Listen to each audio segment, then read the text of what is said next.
Alright, soalan 10, paper 2, 2022. Dan pengameran.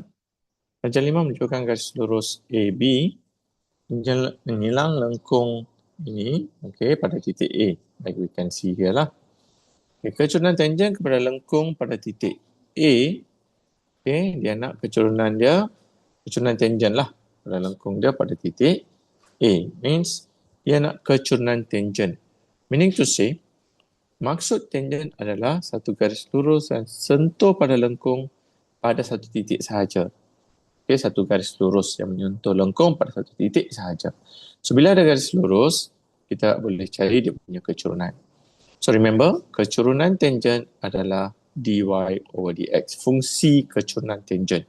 Fungsi kecurunan tangent adalah dy dx.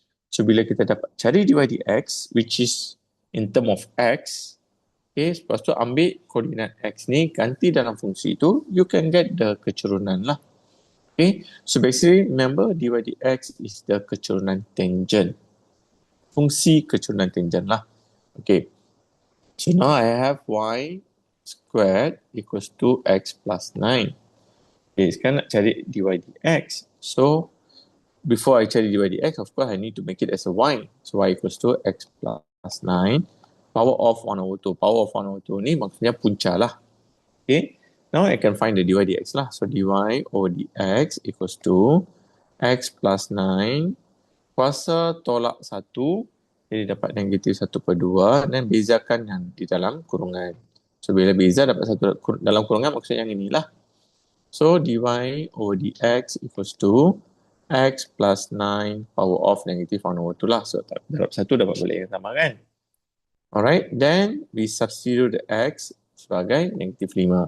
Sebab dia nak pada titik A. Pada titik A, x dia tu negatif 5.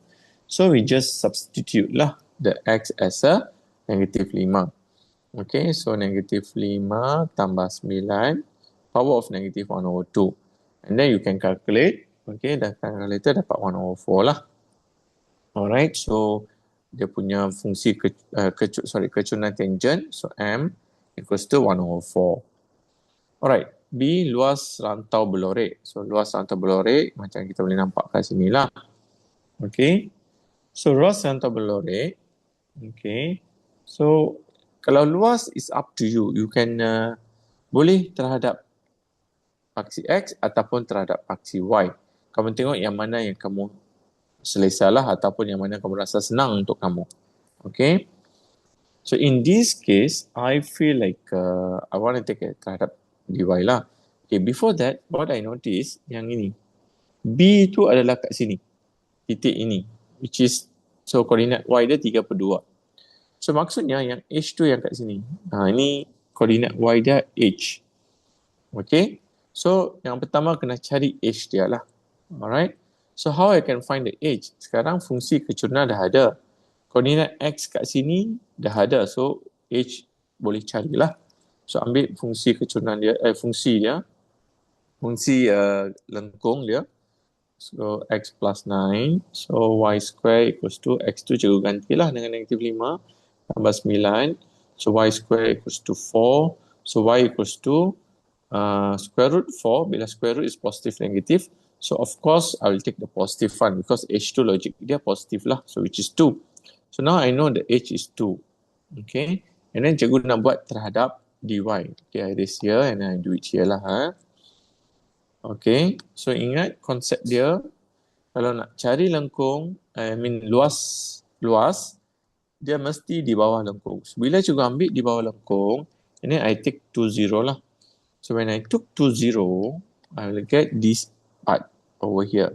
Sini sampai semua ni lah. Semua ni. Itu yang cikgu akan dapat. Remember, when I do the kameran, ambil yang 2 kat sini, 2 kat sini, and then ambil kosong. So, I'll get this, the one I highlight just now. So, 2 kosong and then terhadap dy. Bila terhadap dy, yang ini x dy lah. And then, notice tak? This part we don't want. This part we don't want. Because dia nak yang berlorek sahaja. And then, bahagian ini adalah satu segi 3. So, I just simply minus guna rumus segitiga lah. 1/2 darab tapak. tapak is over here. Kat sini 3/2, ni 2 kan. So when minus is 0.5. So tapak is 0.5 lah. 0.5 darab tinggi. Tinggi dia yang ini. Over here. So tinggi ni, of course I know here is -5. Jadi tinggi dia adalah 5. So times 5.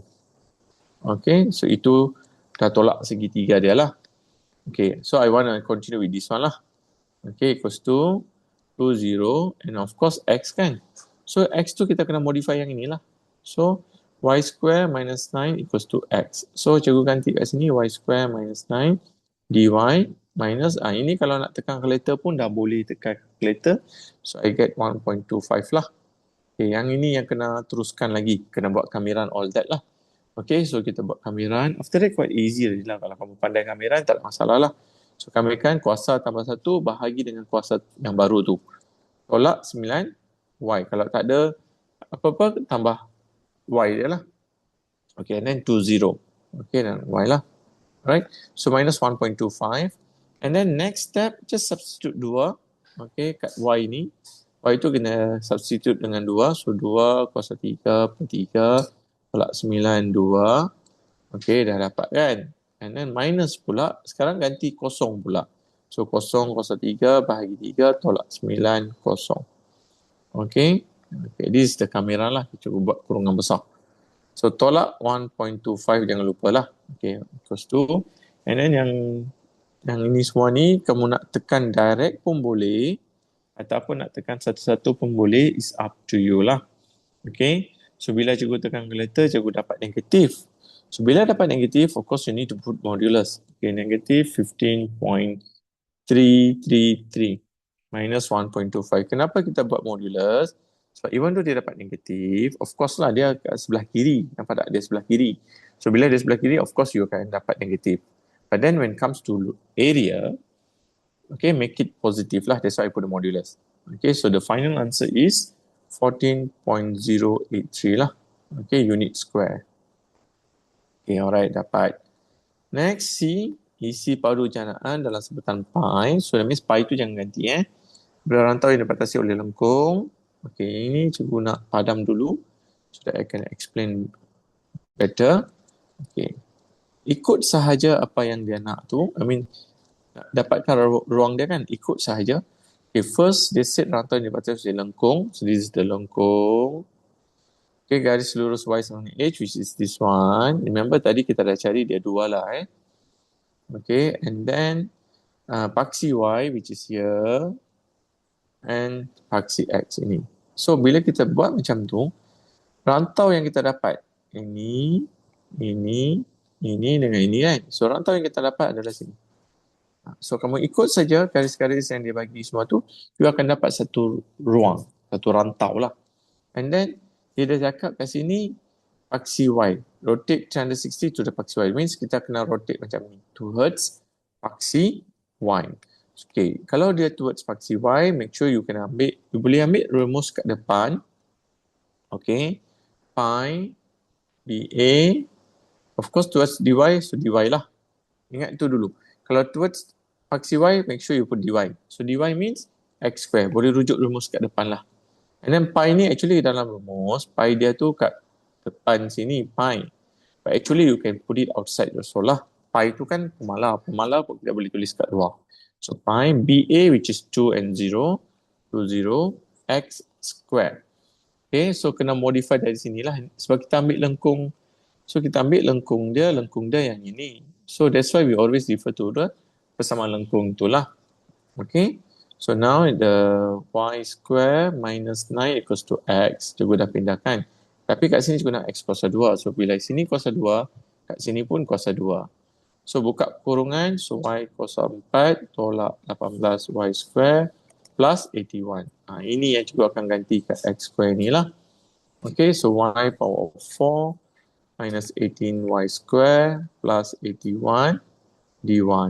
And then teruskan buat kamiran all that lah. Okay, so y kuasa 5 bahagi 5. Okay, buat kamiran jugalah. So hopefully you mahir dengan kamiran. Kamiran dia tak susah actually. Kalau kamu dah tahu cara dia, senang sahaja. So tolak 18 kuasa tambah 1 bahagi dengan kuasa baru. tambah 81Y. Kalau nombor je kena letak Y kat belakang. 81Y. Kalau 81 jadi 81Y. And then 20 jangan lupa. And then pi kat depan tu jangan lupa. Lepas tu pi. And then ganti 2 dulu. And then ganti dengan kosong. Okay, 2 kuasa 5 bahagi 5. Tolak 18. 2 kuasa 3 per 3. Tambah 81, 2. Okay, so dapat ini. And then minus ganti kosong pula. Cikgu tak cukup ruang, cikgu tulis kat bawah. Actually, we must write in a straight line. I mean, in a same line. In a same line. So, 0 kuasa 5 bahagi 5. Tolak 18. 0 kuasa 3 bahagi 3. Tambah 81. Kosong. Cikgu tahu, ada pelajar dia, Y tu kalau kena ganti, of course we know it's a zero, right? But make sure you show the step lah. Gantikan kosong dulu. Okay, and then you can direct lah. Pi. Kalau nak tekan direct pun boleh. Okay. So pi, you can get 120.4. Okay, and then the final answer is 120.4 pi unit cube. Alright, that's all.